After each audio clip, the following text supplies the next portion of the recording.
नवरात्र उत्सव येत आहेत, त्याचीच तयारी करत होतो. नंतर निवांत बसलेलो. दुसऱ्या दिवशी आपल्याला फ्लेक्स तयार करायचा होता. त्यासाठी समर्थ कृपा ग्राफिक्समध्ये आलतो. मी आलो तोपर्यंत राहुल आधीच आलता. तोपर्यंत इकडं दादाने फ्लेक्स तयार करायला टाकलेला. फ्लेक्स आहे बघा 8x55चा, लयच मोठा आहे. राहुलला काढायला लावला तो रोल. तोपर्यंत म्हणलं व्हिडिओ काढून घेऊया. तोपर्यंत इकडं राहुल शेट घेऊन आलो रोल. म्हणलं आता लागलीच गुंडवून घेऊया. दादांचा चाललेला रोल गुंडाळायचा. म्हणलं तोपर्यंत आपण बसून घेऊया.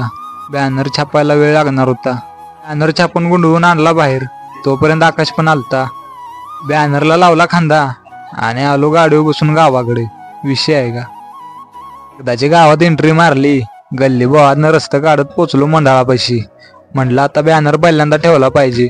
बॅनर घेतला आणि गेलो बोवांच्या ऑफिसमध्ये ठेवायला. तर सगळे एकत्र जमलेलो. स्टेज धुवायचं होतं. तोपर्यंत इकडे भरत्यानं मोटर बाहेर काढलेली. पाईपासनी कनेक्शन टाकाय PVC पाईप पाहिजे होती. लावला एक 2-3 फुटाचा तुकडा. शांताराम दादाने एक गावून 2 तुकडे करून टाकले. पाईपा जोडून घेतल्या आणि स्टेजवर आलो.